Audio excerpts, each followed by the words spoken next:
Hello, tiny people. Here we go again. This time with the Battle of Fredericksburg.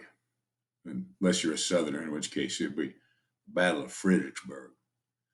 Anyway, this is a large battle, one-time commander.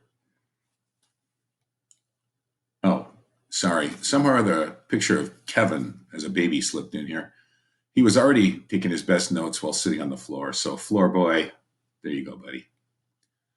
This new commander was Ambrose Burnside. If you remember when we talked about Sharpsburg Antietam, we talked about Ambrose Burnside fighting all day for a bridge across a river that he could have simply had his men run across because it was very, very shallow. Well, what do you do with somebody like that?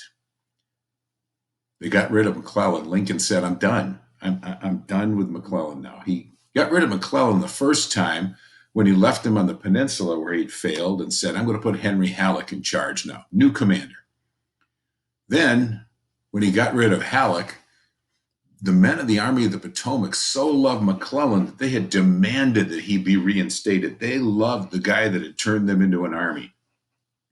But after Antietam, Abraham Lincoln didn't care. He said he had Lee's plans. This should have been an absolute victory. This war should be coming to an end. McClellan is just too inept. So he fired McClellan, looked around, and decided to replace him with a man who had also proven himself inept. It's a thing called the Peter Principle. Kind of an interesting idea. It's named after Dr. Lawrence J. Peter, who's a modern guy. This is only from about maybe 40 years ago. It's a business idea that a person will rise to a level one step beyond where they're competent. So suppose you have somebody who's get hired on for the career of their choice. Let's see, this is going to be I don't know. Let's say Max Guzanik. Okay, Maxie, he gets hired to do the career of his choice. Yes, he's going to work at McDonald's, and Max gets to be on the French fries the first day, and he's good, baby. He's good. As a matter of fact, he exchanges a greeting with a couple of people on the other side of the counter, and the manager of the restaurant says, "This guy's got a people-pleasing personality. Let's move him over to the front register." And sure enough, not only is Max a fun, happy guy on the front register, making the customers happy, but he gets the other crew members all excited too. It's a nice store when Max is there. So they decide to move Max up to assistant manager. And sure enough, Max gets everybody working all over the store. And finally, the district manager comes and says, "Max, I want to give you your own restaurant. Let's make you a manager." And Max takes over, and Max is doing fine. He's got to spend a little bit of time with paperwork and such, but for the most part, he can still get out there and use his people skills. But then an opening comes for district manager, and they take Max and they bring him to the office building where the district managers work, and they bring him down a long hall and up a stairs and down another long hall and around a corner and down another long hall. They'd pop him down in an office with a computer and a telephone. And there he sits. Now, Max is a horrible district manager. He was a great store manager. He was a great assistant manager. He was a great counter guy, and he was a great French fry guy because he got to work with people, and that was his strength and what he could do. But they promoted him one step beyond. Well, Abraham Lincoln said, "Ambrose Burnside, I need you to run the Army of the Potomac, this 130,000 man force." And frankly, Ambrose Burnside knew that he wasn't up to the job. He told Abraham Lincoln, "I am completely incapable of this command. Please don't make me do it." But Lincoln said, "You're a soldier. Those are your orders. I want you to take this great big huge army," which was then back in Washington because McClellan had retreated from the peninsula. "Take this huge army from Washington, go through Virginia, and get me Richmond." If you take a look here at this map of Virginia, you'll see pretty simply Washington, D.C. is up there along the Potomac River. Then the troops would have to come down south. At Fredericksburg, there's another river, the Rappahannock. You'd have to cross the Rappahannock River and then carry on down to Richmond. There was a problem, though. there was no way to get across until the Army sent him pontoon bridges. Yes, even back then, they had some amazing engineering feats. One of those is building a bridge which was portable. It could come down on wagons, and they could set it up, put those little floating boat like things underneath, run the bridge surface across the top, and then the Army would be able to go across the Rappahannock River. Unfortunately for Ambrose Burnside, it took the Army a couple of weeks to give him the bridges that he would need. In the meantime, Robert E. Lee, whose army was across the river, began to dig in fortifications. Now, there was a series of hills, and please remember, anytime you look at a military map, the blue is the United States, the red is the enemy, in this case, the Confederacy, the South. And if you look back kind of behind the colored lines to the red, you'll see there's Lee. You also see some other names, Longstreet and Jackson. Lee had his army divided into two parts, and those were his two corps commanders here. On the other side, you see Burnside. So Burnside was commanding the Blue Army, which was the United States Army. You also see a purple line in the middle of the map, and what that is I just drew over the Rappahannock River. If you're wondering how to spell that, it's up in the upper left-hand corner there. The Rappahannock River. He had to cross over, and it looks like there's a grate down there. That's the way on military maps they show a city. Those would be like the roads if you looked from above in the city or the town of Fredericksburg, Virginia. So Burnside finally gets to cross over, but Robert E. Lee has had his men dig in and make very, very strong fortifications in the hills behind Fredericksburg. So they all have the high ground, and the Union's going to have to attack.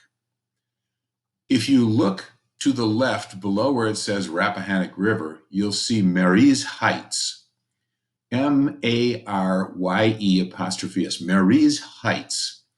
That was a place commanded by General James Longstreet, one of Lee's commanders. And he had an incredible defensive position there. He had put in his artillery, his cannons. He had put in a front line which was dug in behind a stone wall. This was a very, very strong position. Now, Burnside, who was not a good commander and who knew he wasn't capable of this, looked around and chose Marye's Heights as the place for his attack.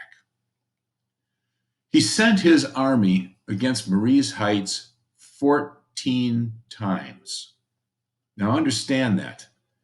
They came sometimes reasonably close to the stone wall, but they never got close enough to touch it or breach it.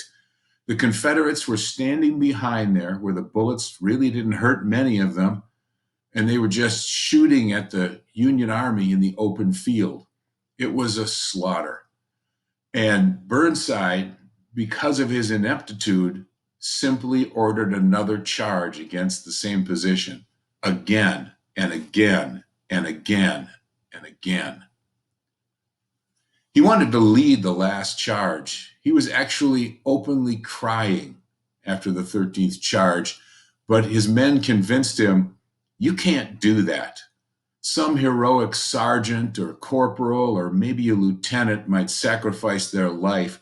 See, he wanted to prove to the world that he was a brave man. And he was, but he was an inept commander, and his men convinced him, you, as the commander of this massive army, don't have that privilege.